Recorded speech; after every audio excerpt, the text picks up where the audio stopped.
Vamos a leer una porción, hermano, que habla sobre los requisitos, por supuesto, de aquellos que son ministros. Y para eso vamos a ir al libro de 1 Timoteo, capítulo 3, versículo 1 al 7, y vamos a leer esta porción para estar compartiendo pensamientos respecto a esta labor ministerial.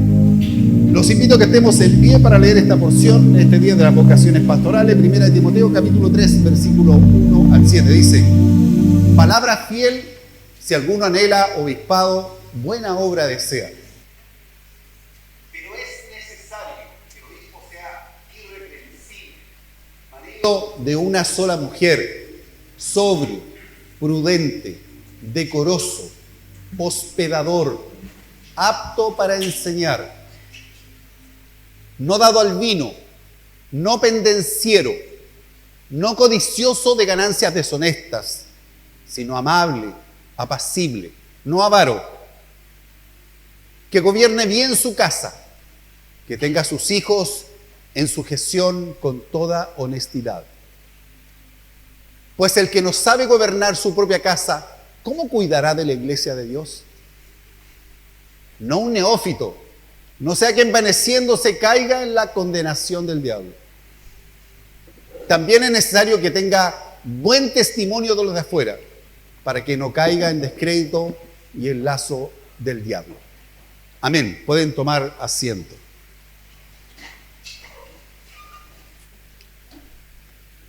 Bueno, yo creo que los que estamos dedicados a cuidar ovejas, cuando leemos esta porción, parece que cada una es un ladrillo más sobre nuestros hombros. Y este es un consejo, por supuesto, que le da el apóstol Pablo a Timoteo, sabiendo que Timoteo tiene responsabilidad de cuidar la iglesia. Y haciendo un llamado a los deberes de los que tenemos la responsabilidad de poder cuidar a los hermanos en las congregaciones que Dios nos ha puesto bajo nuestra responsabilidad. Y la lista, hermano, resulta larga y resulta difícil. Yo creo que hay muchas personas que a lo mejor tienen ese deseo o tienen sueños de dedicarse a una labor en el ministerio. A lo mejor no de pastor, pero a lo mejor me gustaría dedicarme a evangelista, a ganar almas. O me gustaría dedicarme a ser un docente que se dedicara 100% a enseñar Biblia. Y sería una forma también de servir al Señor. Pero mire la lista larga que menciona el texto de la palabra del Señor. Y llegar a esto entonces, hermano, implica una responsabilidad. Implica una decisión compleja. Yo creo que cuando me ha tocado leer cosas de gente que se dedicó o que fue llamada al ministerio y que tuvo que tomar decisiones, actualmente ni siquiera tenemos graves exigencias para ser pastor. Nosotros tenemos libertad para predicar, pero hay lugares ahora mismo donde no se puede predicar el evangelio. Y algunos, sin ser pastores, son perseguidos y son asesinados por la causa de Jesucristo. Y esto está pasando ahora. Recuerdo haber leído en alguna oportunidad de que los grandes pastores durante los periodos de persecución del comunismo al cristianismo, casi todos fueron asesinados. Entonces todos los que asumían el deber de cuidar una iglesia, que era una iglesia subterránea, una iglesia que no era pública, una iglesia escondida, que se escondía en algún lugar oculto, en algún subterráneo donde se podían esconder para predicar la palabra, cuando sabían quién era el pastor, lo llevaban y lo mataban. Y alguien tenía que dirigir el rebaño. Y a veces el Señor llamaba a alguno y entre todos había la conciencia de que ese joven era el que tenía que tomar la bandera que había caído por este pastor asesinado. Y él al final se rendía y decía: está bien, yo voy a asumir. Sabiendo que cuando él asumía el liderazgo, su vida estaba en riesgo. Pero tenían un problema. Actualmente, cuando hay una ceremonia de ordenación, lo que se hace es que otros ministros, otros hombres y mujeres que han sido ordenados al ministerio, se hace una ceremonia donde imponemos las manos, imponemos una bendición sobre un nuevo candidato y lo nominamos para ser ministro del evangelio. Pero en ese tiempo no habían pastores porque estaban todos muertos. ¿Y sabe lo que hacían estos cabros valientes? Cuando alguien decidía, él y su esposa partían, a veces en la noche, y se metían en algún cementerio donde estaban los restos del obispo tanto, del pastor tanto, que habían muerto por la causa del evangelio. Iban a ese lugar y oraban juntos con algún hermano que era testigo de esta ceremonia. Y decían: obispo González, estamos aquí, alguien tiene que tomar el lugar que tú dejaste, por lo tanto, como no hay nadie que nos bendiga, venimos a pedir la bendición del Espíritu Santo en presencia de tu cuerpo que ya partió a la eternidad. Y esos jóvenes no tenían quien le pusiera las manos, pero alguno de ellos tomaba esta decisión de dar un paso al frente para poder dedicarse a dirigir la congregación que había quedado sin pastor porque su pastor había sido asesinado. Entonces, hermano, el tema de las vocaciones pastorales, de dedicarse a la obra del Señor, tiene exigencias, tiene responsabilidades. A veces se ve solamente la parte amable, se ve la parte del que está delante, del que preside, del que tiene alguna injerencia respecto a los demás, del que puede aconsejar. Pero dirigir la obra de Dios tiene una cantidad enorme de responsabilidades. Sin dejar de considerar que los pastores no dejamos de ser hermanos y no dejamos de ser seres humanos. Entonces, a veces porque uno ejerce la autoridad o tiene la responsabilidad de cuidar una congregación, se establece la percepción de que el pastor tiene fe.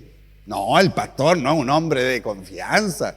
No, el pastor es capaz de soportar cualquier prueba. Y eso, hermano, déjeme decírselo a mí, que ya tengo más de 40 años con mi esposa trabajando, eso no es verdad. Eso no es verdad. Hay momentos en que también estamos solos y estamos tristes. Hay momentos que los cansamos. Hay momentos que el cuerpo no nos da. Y mientras más nos vamos haciendo viejos, nos damos más cuenta de nuestras limitaciones. Hay momentos en que tenemos tanta pena en el corazón que no quisiéramos venirnos a parar aquí para darle ánimo a usted. Pero sabe, tenemos un llamado y tenemos una responsabilidad. Entonces, cuando uno mira la lista para aquellos que tienen este llamado, es una lista larga, yo la anoté aquí: interminable, irreprensible, marido de una sola mujer, sobrio, prudente, decoroso, hospedador, cariñoso. Si hay un recuerdo que yo tengo del pastor que me formó, que es el pastor Manuel Abarca, a quien rindo y honro en este momento aquí en el lugar de mi congregación, es que era un hombre extremadamente hospedador. Era de esos pastores que cuando uno llega a la casa, lo primero que le dice: ya vieja, ponte la tetera. Esa es la expresión propia del pastor Manuel. Tráete el pan amasado y tráete el queso y tráete la mantequilla, porque él es así. Y hazte unos huevos revueltos. No se conforma con nada para atender a los hermanos. Hospedador, cariñoso, una persona afectuosa. Y cuando uno está en su casa y lo escucha, uno nunca deja de estar agradado. Tiene millones de historias de su vida ministerial. Tiene sucesos y cuenta cosas que leyó. Un hombre hospedador, cariñoso. Entonces, cuando yo tengo recuerdo de mi pastor y lo puedo mirar en esta lista de requisitos, digo: mi viejo cumplía todos los requisitos con largura. Ahora, si yo pienso el tiempo que pasé con él y el tiempo que pasé después de él, yo puedo recordar cantidades de sus sermones, sus enseñanzas, su forma de ver la vida, la simpleza, pero también su capacidad de pagar el precio. Porque cuando él era joven todavía y estaban construyendo la iglesia, había una iglesia de madera pequeña, en una oficina que no era más de 2x3, él tiraba un colchón con sus niños chicos y durmió mucho tiempo en el suelo de la iglesia. Entonces hoy día yo miro a mi pastor y digo: qué tremendo hombre, qué tremendo personaje, cómo él ha podido mantenerse en el tiempo. Un hombre que ha construido cantidad de iglesias. Ya yo me quedé atrás, no me da la vida para alcanzarlo. Debe tener unas 14 iglesias construidas en Chile. Muchas de ellos en cerca de Pucón, hacia la cordillera, las reducciones mapuches. Muchas congregaciones. Él abre un lugar, pide un terreno, pide la madera. En el sur hay harta madera, por lo tanto construye muchas iglesias. Entonces uno dice: él es un derrotero, él es un ejemplo al cual seguir. La preocupación de los que ministramos será que cuando yo no esté, cuando yo me vaya, cuando me saquen en mi cajón de aquí para allá, alguien dirá: había cosas que imitarle al pastor José. Esa es mi preocupación. No delante de ustedes, sino delante del Señor. Cuando mi esposa no esté, ¿alguien reconocerá lo que ella hacía?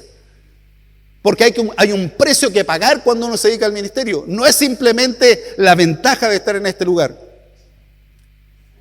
Yo recuerdo que cuando yo conocí a mi esposa, ella ya tenía un trabajo ministerial.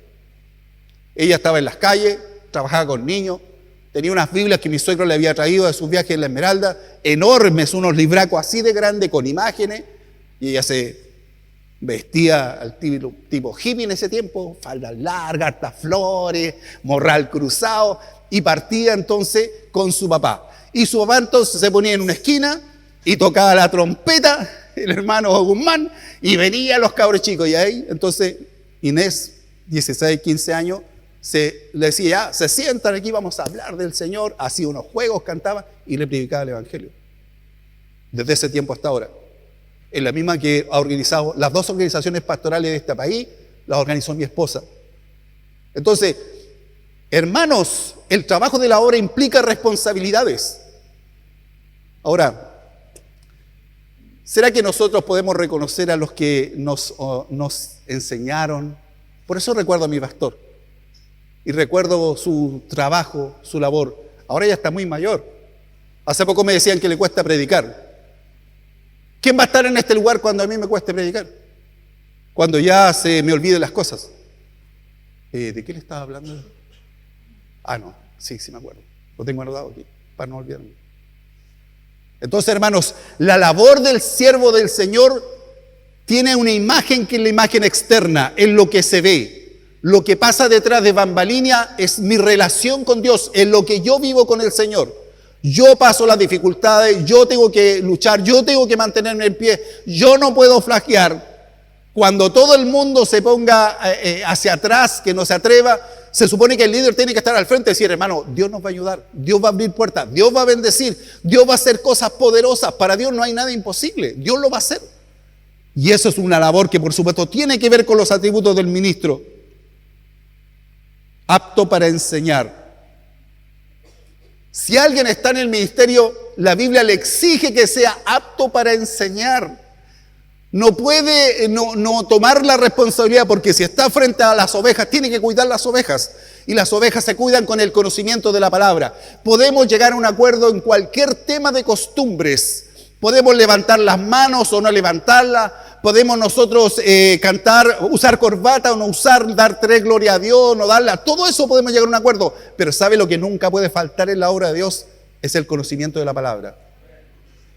Porque es lo único que a usted le va a permitir, hermano, discernir entre lo que es de Dios y lo que no es. Es lo único que le va a permitir a usted reconocer cuando su conducta y mi conducta están en el parámetro de Dios. Porque aquí nuestras opiniones mueren cuando nace la palabra del Señor. La Biblia le exige a los que tienen vocación pastoral ser aptos para enseñar la palabra. Otras cosas que son más fáciles de resolver. No dado al vino, no pendenciero. No codicioso de ganancias deshonestas. No codicioso de ganancias deshonestas. Y uno tiene que reconocer que de repente la manera como se maneja el dinero en este tiempo en la obra de Dios es bien extraña. Es complicado decirlo, pero nosotros sabemos que hay ministros que están dispuestos entonces incluso a transar con valores fundamentales de su fe con tal de tener ventajas económicas. Es sospechoso cuando de repente una persona que no tiene ningún recurso sale con una iglesia, una catedral de 20 y tantos millones de dólares. ¿De dónde salió todas esas lucas? ¿De dónde salió toda esa plata? ¿Será que serán algunas ofrendas que se echan? Es sospechosa la cosa. Entonces la Biblia nos indica que hay un tema que tiene que ver con la corrupción, que tiene que ver con el manejo del dinero, que nosotros tenemos que tener una probidad a toda prueba. No podemos tener esa debilidad. No codicioso de ganancias deshonestas. Haré vista gorda con alguien porque simplemente es una persona que siempre me está bendiciendo. Le dejaré que haga cualquier cosa porque simplemente es una persona que siempre me ayuda, me da regalos, trae diezmos, ofrenda, ayuda a la iglesia y por eso guardaré silencio. Es un tema complejo y la Biblia reclama de aquel que esté al frente que no sea codicioso de ganancias deshonestas. Que sea amable, no avaro, que no quiera llenarse de cosas materiales, porque realmente uno tiene que elegir, hermano, o seguir los principios de la palabra o seguir los principios mundanales. ¿Qué es lo que mueve la vida de un ministro? ¿Qué es lo que mueve la vida de un hombre que se supone de una mujer que ama la obra de Dios? ¿Será tener el auto del año? ¿Será tener la mejor casa? ¿Será tener tantas comodidades? ¿O será invertir en la obra de Dios? Entonces, La Biblia le exige a los que estamos en el ministerio y a aquellos que quieran a futuro dedicarse a la obra del Señor, tienes que estar dispuesto a sacrificar comodidades personales. Es difícil, hermano, encontrar tan fácil el llevar económico para aquel que se dedique a la obra de Dios.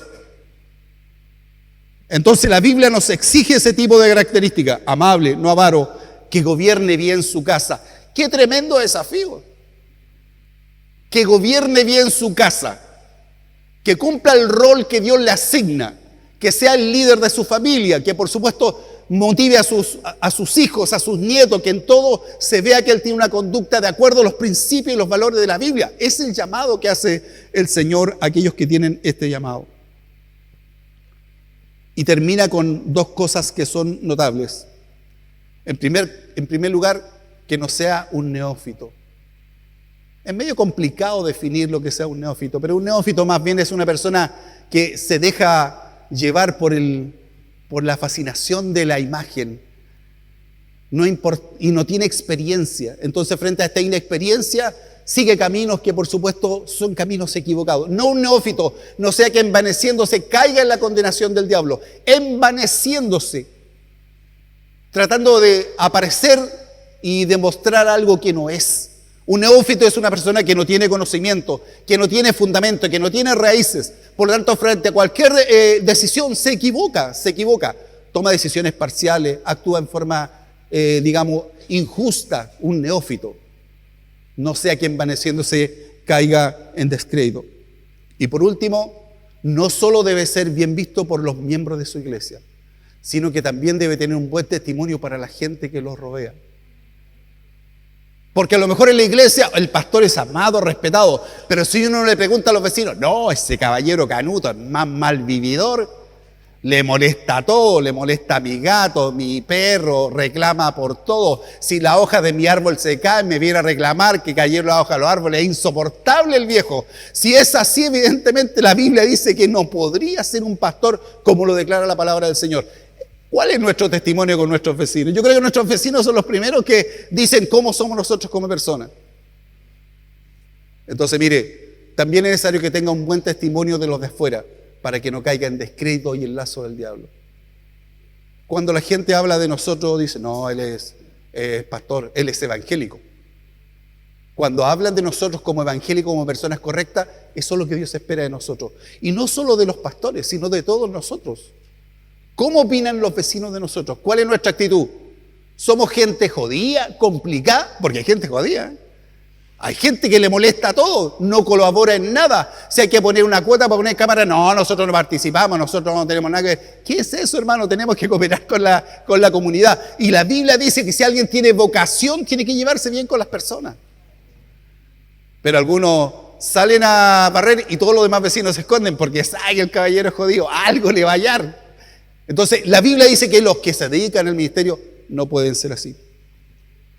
Eso tiene que ver con los deberes, eso tiene que ver con el parámetro de aquellas personas que tenemos la responsabilidad de cuidar ovejas, cuidar una congregación. Hermano, vea la cantidad de responsabilidades que tenemos delante del Señor. No es fácil, no es sencillo. Hay mucho que cumplir. Dios nos está mirando siempre. Él está siendo testigo de nuestra responsabilidad. ¿Cuáles son los deberes de los que son liderados respecto al líder? En el libro de 1 Corintios capítulo 9, del versículo 13 al 14, usted lo puede leer después, hay una cantidad enorme de responsabilidades respecto al cuidado de los ministros, al cuidado de los que se dedican a predicar el Evangelio. Sin embargo, en primer lugar la Biblia sostiene que quienes se dedican a predicar el Evangelio, según lo que la Biblia dice, deben ser sustentados por aquellos que escuchan el mensaje de la palabra del Señor. Cuando miramos esto, capítulo 9, versículo 9, mire lo que dice la palabra del Señor, 1 Corintios 9, 9, dice así, al tiro, maravilloso. Porque en la ley de Moisés está escrito, no pondrás bozal al buey que trilla. Entonces el apóstol pregunta, ¿tiene Dios cuidado de los bueyes? La pregunta que hace Pablo aquí es interesante, ¿sabe por qué? Porque desde Deuteronomio, desde Moisés existía este texto. Y nadie había explicado este texto como lo explica el apóstol Pablo. Él dice, cuando Dios puso este mensaje, no le pongas bozal al buey que trilla, que se basaba por supuesto en un elemento costumbrista del tiempo de Moisés. Los países paganos, cuando ponían a trillar a los animales, cuando estaban muertos de hambre, amarraban el hocico para que no comieran ni la pajita. ¿Qué más inhumano? Los que amamos los animales, ¿qué más inhumano? No podían comer a pesar de que estaban trabajando, y por eso el Señor puso esa ley. Porque en la ley de Moisés está escrito: no pondrás bozal al buey que trilla. Y hay pregunta del apóstol: ¿tiene cuidado Dios de los bueyes? Versículo 10. Y dice: ¿o lo dice enteramente por nosotros? ¿Lo dice por los que predicamos? ¿Lo dice por los que nos dedicamos a servir a la obra de Dios?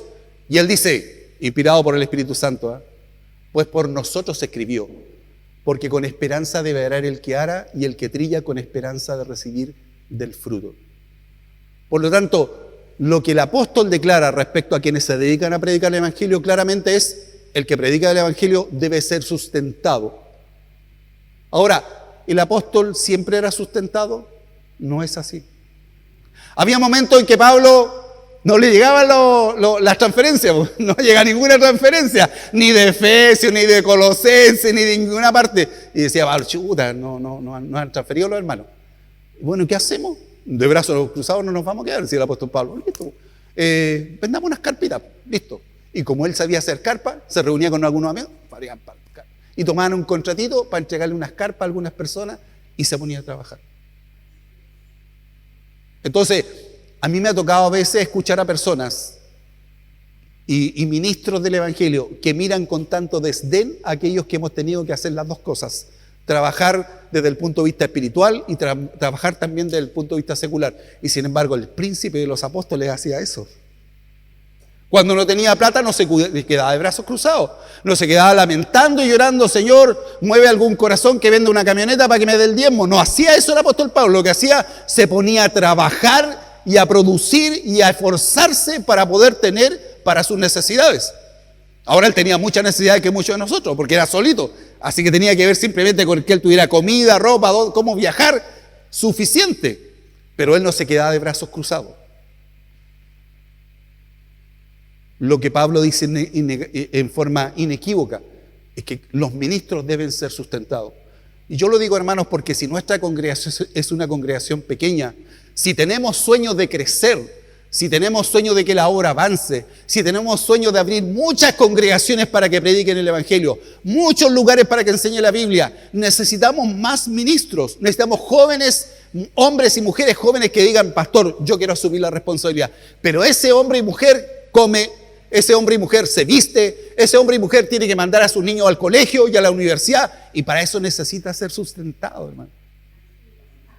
Entonces, la iglesia debe asumir la responsabilidad de cuidar y sostener a los ministros que se dedican a la obra de Dios. 1300 años pasó este versículo mal interpretado. Cada vez que lo leyeron antes que Pablo decía: sí, pues obvio, el Señor está preocupado que los pobres bueyes, ¿cómo van a estar trillando? No van a comer nada. Y Pablo viene a darle la interpretación correcta, lo que Dios quiso decir. Capítulo 9, versículo 11. Mire lo que dice después el apóstol. Hace una pregunta que es una pregunta retórica y dice así: si nosotros, dice, sembramos entre vosotros lo espiritual, ¿es gran cosa si segáremos de vosotros lo material? Porque yo creo que de los privilegios que tenemos nosotros los cristianos y los que nos dedicamos a la obra de Dios, es que si Dios nos utilizó como un simple instrumento, como un vaso para llevar el mensaje de salvación, no es que nosotros cambiemos a las personas. Ningún pastor cambia a las personas. Dios cambia a las personas. Pero dígame si no da satisfacción cuando uno ha sido el medio a través del cual una persona cambió su vida. Y salió de un mundo que no tenía ninguna oportunidad. Salió de un mundo lleno de dificultades. Y yo miro para atrás en mi vida y puedo pensar en tantas personas que conocimos que estaban absolutamente lejos de Dios. Aquí tenemos testimonios de hermanos que han logrado vencer. Yo a veces escuchaba a mi hermano y me gozaba como Dios los sacó de situaciones de adicciones terribles. Y algunos hermanos con tanta sinceridad que me han contado su vida, como el Dios hizo una obra gloriosa. Y algunas de aquellas personas incluso estaban conscientes que ninguno daba un peso por ellos. Algunos sabían que nadie les creía que alguna vez iban a cambiar. Hace poco fui a la Única, cerca de mi casa, a comprar pancito. Porque yo gasto más plata en benzina para comprar pan que en pan, porque a la pastora le gusta el pan de la única. Entonces tengo que agarrar el auto y partir para ir a comprar. De repente había una persona pagando al lado mío, y yo lo miré, me dice hola, y se va.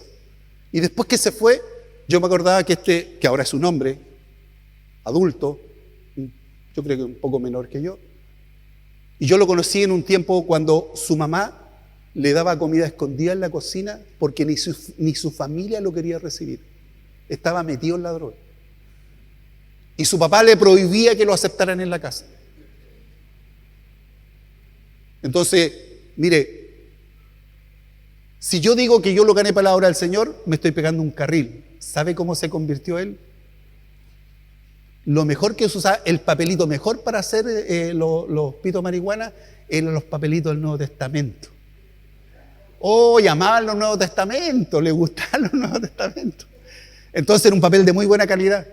Entonces este joven contó en una oportunidad que él, estando en el cerro, sacando papelitos, una vez comenzó a leer el libro del cual se hablaba, y el Espíritu Santo impactó su corazón. Y fue tan grande su impacto que comenzó a buscar con Dios, buscar al Señor. Y ahí se encontró con una congregación pequeñita que estábamos recién partiendo con la hermana Mabel. Y ahí partió entonces Entonces, ¿sabe por qué se lo cuento? Porque ahora yo, cuando lo vi, pasó, me dijo hola y se fue. Y después lo vi, se subió a una tremenda camioneta. Entonces, ¿qué sé yo de él? ¿Qué es lo que hizo el Señor? Cambió su rumbo, salvó su matrimonio, que muchas veces lo aconsejamos nosotros que ya no tenía vuelta, salvó su matrimonio, educó a sus hijos, se convirtieron en profesionales, trabaja en su empresa, tiene su casa, le va bien. ¿Y sabe quién hace eso? El Señor. Y nosotros somos testigos y somos apenas una voz que comparte el mensaje de Jesús.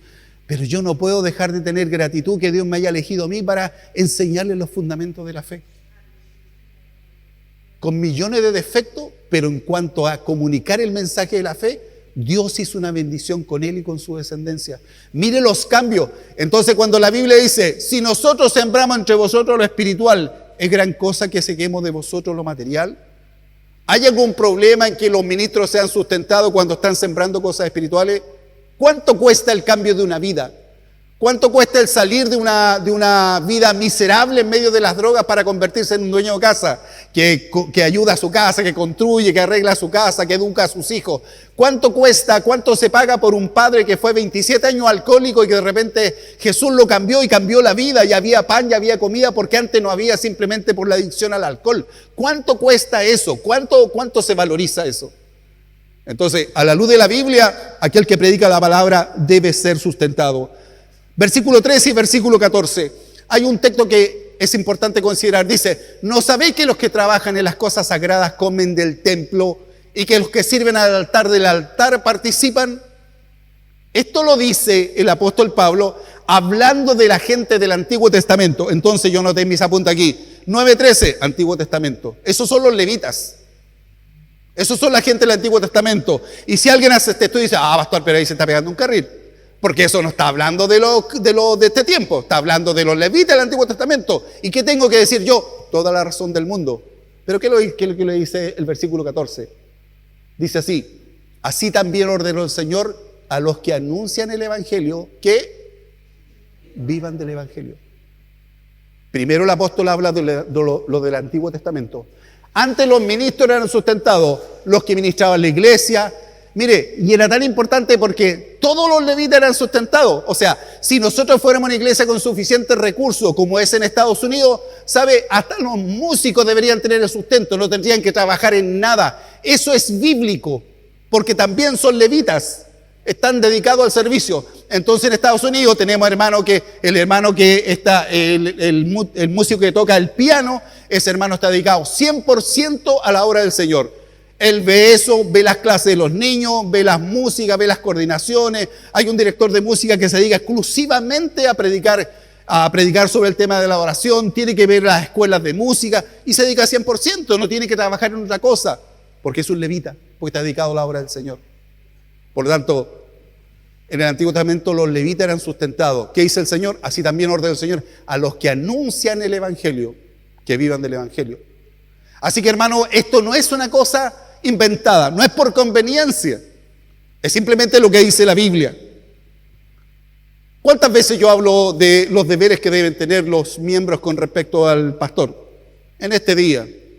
El resto lo dejo siempre a la conciencia de cada uno. ¿Qué es lo que recibían los levitas? ¿De qué vivían los levitas? Recibían los diezmos, las primicias, las ofrendas y las porciones de los sacrificios. No les faltaba nada. Estaban absolutamente provistos. Entonces, la palabra del Señor nos muestra, hermano, que si nosotros queremos crecer como iglesia y queremos formar muchas congregaciones, los hombres y mujeres que se dediquen a la obra de Dios necesitan recursos para hacer la obra. Mire, para ir a Coronel se gasta benzina, se gasta tiempo. Los pastores tienen que andar decentemente vestidos. De repente pasa que se enangosta la ropa. Mire, no sé por qué se enangosta. Ya el botón no se quiere juntar con el ojal aquí. Entonces cuando pasa eso, uno está obligado a cambiar la ropa. Y eso también cuesta plata, ¿me entiendes? Porque sería penoso que anduviera con la camisa toda rota, todo descosido. Eso no es honrar el lugar de honra en que el Señor lo ha puesto. Por lo tanto, hermanos, donde quiera que haya un hombre y una mujer que se dedica a la obra de Dios, ese hombre y mujer merece ser sustentado para hacer la obra del Señor. El sustento tiene que ver con nuestra forma de adorar al Señor. No se hace por competir, no se hace por demostrar que soy más que el otro, no se hace por mostrar. Una de las razones por las cuales nosotros traemos las ofrendas es porque no nos gusta, a mí por lo menos como pastor, no me gusta el modelo en que a la gente se le pide la ofrenda, se anda y respeto las costumbres de otras congregaciones y se pasa la cosa. Y a veces los que pasan la ofrenda son los más grandes y más seteados, de manera que se quedan ahí. Ya pues hermanito, lo estoy esperando. No nos gusta ese modelo, ¿me entiende? Porque la Biblia dice, traed. Yo traigo mi adoración, traigo mi culto, traigo mi oración y traigo mi ofrenda. La traigo delante del Señor. Y usted la trae y hay un hermano que no está para vigilar si usted da billete o moneda. Siempre procuramos dar lo mejor al Señor. Está para bendecirle así. Nadie se asusta, hermano, si hay alguien aquí. La hermana Ivona a veces manda a alguien a que bendiga a los hermanos. Lo manda para bendecirlo. Lo manda para darle una palabra de bendición, no para vigilar su ofrenda. Entonces está aquí para... Dios le bendiga, hermano. Dios le bendiga. Dios le bendiga. Es con ese sentido. Pero la obra de Dios requiere nuestro compromiso. Y en este día que yo hablo de este concepto del sustento del ministro, quiero dar gracias a Dios por el amor de ustedes, por la preocupación que tienen. Porque yo, por ejemplo, no podría hacer clases si no fuera por el cariño de hermanos que me dijeron, pastor, ese computador está medio malo. Hace rato le dije yo le regalo uno. Tengo computador porque un hermano me regala computador. Y uno agradece ese tipo de cosas. Ustedes no se contentan. Yo, por ejemplo, hace unos domingos atrás, estaban todos preocupados que íbamos a almorzar y yo tenía mi almuerzo preparado. Me habían mandado una guatita, pero así. Y tenía listo mi almuerzo. Entonces, cuando lavamos la ropa, están las bendiciones de los hermanos. Gracias, hermanos, por preocuparse del pastor y de su familia. Si nosotros podemos hacer nuestra pega es por el cariño de ustedes. Y gracias por estar atentos a cómo avanzar con la obra del Señor. Porque en lo que tiene que ver con las ofrendas que se reciben en la iglesia, usted ve que todo lo que se hace, todo lo que el equipo que dirige nuestro hermano Fernando hace, es por el amor que ustedes tienen. Aquí están arreglando ahí, ahora podemos salir sin mojarnos la pelada como me mojaba yo cuando entraba, porque está puesta la canaleta, Fernando la puso ahí. Siempre los que estaban por ahí no caían por el cuello aquí, las gotas de agua, ahora ya no, ya ves, está solucionado ese tema. Y tantas otras cosas que hemos hecho. Entonces, si hay una cosa que yo puedo estar tranquilo, es que el manejo en esta iglesia de las finanzas es un manejo súper responsable. Súper responsable. Pero yo quiero que ustedes mantengan esa actitud. Mantenga esa actitud. ¿Cómo bendigo a los ministros? ¿Cómo bendigo a los pastores? ¿Cómo los bendigo a los hermanos de mi iglesia que están encargados? Es que yo los veo que están bien. No, independiente de eso, usted bendiga la obra de Dios.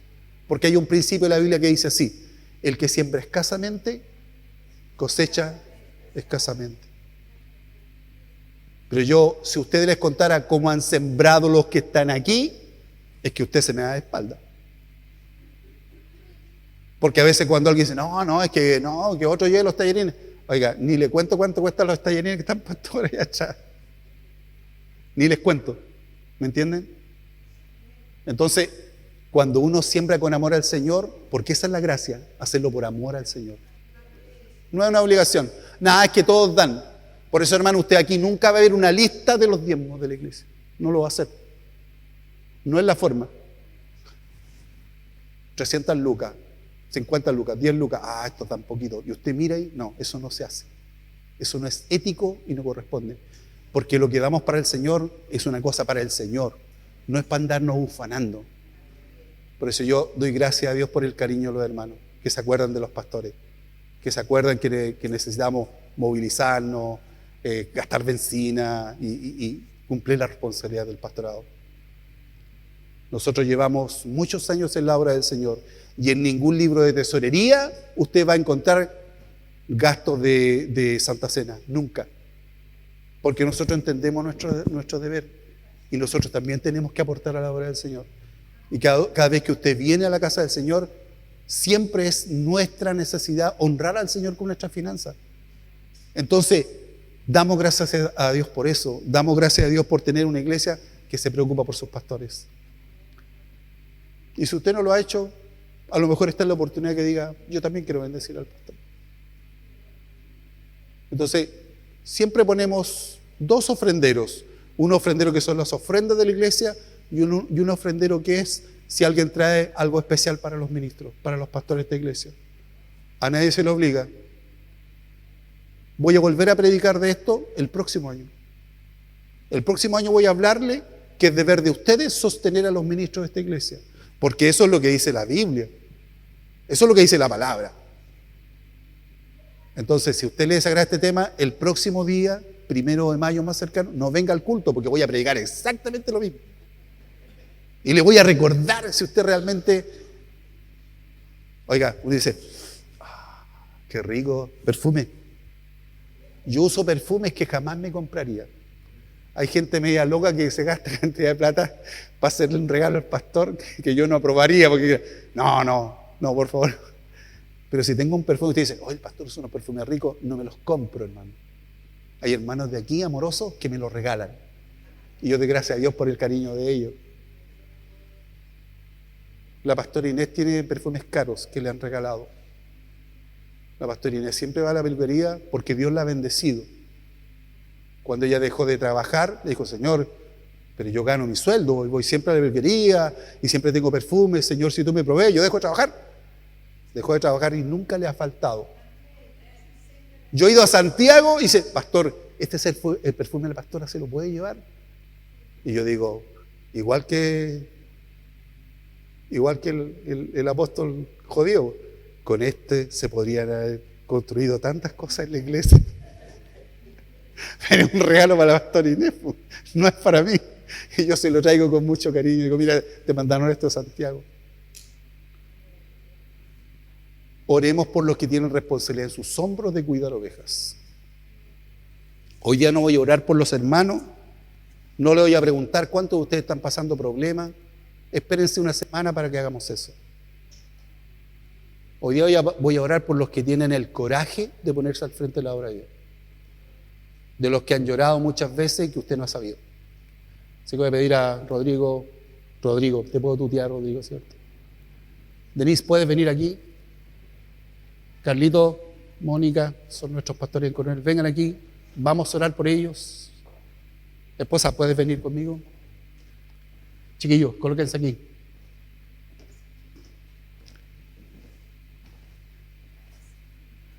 Colócate aquí. Rodri, colócate al lado de tu esposa. Pastores se pueden acercar. Estos son nuestro equipo ministerial hoy. Yo algún día espero estar allá, a lo mejor más cerca para la foto, dicen. Salió en la grabación. Algún día A lo mejor no voy a estar ni siquiera aquí, voy a estar sentado allá, porque para qué van a subir al viejo, déjenlo ahí nomás, ya pastor, usted va de aquí. Y espero que aquí haya muchos más. Algunos de ustedes estén aquí diciendo, pastor, yo sé que usted no puede, pero yo lo apoyo. Pastor, yo me encargo de eso. Yo voy a predicar ese día. Yo voy a enseñar ese día. Y que haya muchas más vocaciones pastorales. ¿Les parece si nos ponemos en pie y oramos por este equipo que Dios nos ha dado? Para que Dios les dé fuerza a nuestros líderes, a nuestros encargados, a nuestros pastores, y que en sus vidas sigan siendo fieles, y que el Señor siga guardando. Padre, tú estás en este lugar. Te damos gracias por el privilegio que nos has dado para ponernos al frente de tu obra, Señor. Queremos darte gracias porque sabemos que tú has sido nuestra fortaleza. Tú eres el que ha estado sobre nuestras vidas en los momentos difíciles. Tú eres el que nos ha levantado cuando de repente nuestro cuerpo, nuestras fuerzas ya no alcanzan. Y tú nunca nos has dejado, Señor. Cuando ya no tenemos más fuerza, como hoy día compartía nuestra hermana Denise, tú multiplicas las fuerzas del que no tiene ninguna. Nosotros hemos estado así a veces, sin fuerza. Y solamente hemos sentido tu compañía y tu misericordia. Gracias, Señor, porque sin duda si nos comparamos nosotros desde el punto de vista humano con otros, a lo mejor no tenemos ni la capacidad, ni la inteligencia, ni la habilidad que otros tienen, pero no sabemos por qué tú nos llamaste y te damos gracias por ese llamado, Señor. Nos sentimos privilegiados de que nos hayas llamado a cuidar tu iglesia. Señor, pedimos que tú bendigas tu obra, Señor, porque a veces el terreno es duro, el terreno es difícil, Señor. Se planta un árbol y pronto se seca y hay que plantar otro y seguir insistiendo sobre la tierra dura, los corazones duros, pero tú nos has llamado a eso, Señor. Bendice la vida, Señor, de nuestros líderes, nuestros pastores, los hombres y mujeres que hemos decidido servirte, Señor. Danos la vida, la fuerza, la salud que necesitamos, Señor, para seguir predicando tu palabra, Señor. Y prepara los corazones de aquellos que ocuparán nuestro lugar, porque no siempre tendremos la fuerza y la salud para hacer la obra. Pero levanta tu corazones decididos, Señor. Corazones que no nos dejen abandonados en medio de nuestros deberes, sino que vengan a levantar nuestros brazos, Señor, para que tu obra continúe. Porque la obra es tuya, no es nuestra, Señor. Te rogamos que tú estés obrando, Señor. Y por este día en que oramos por las vocaciones pastorales, oramos por los niños que se están formando en el ministerio infantil, por los jóvenes, por las señoritas, Señor, que ahora miran desde la silla, Señor, lo que hacemos, pero que algún día tú las vas a llamar a tu obra, Señor. Y yo sé que tú las vas a capacitar para hacer una obra mejor que la que nosotros hemos hecho. Te damos nuestra gratitud. Gracias por tu bendición. Y que tu bendición esté en cada uno de nosotros en el nombre del Padre, del Hijo y del Espíritu Santo. Amén y amén.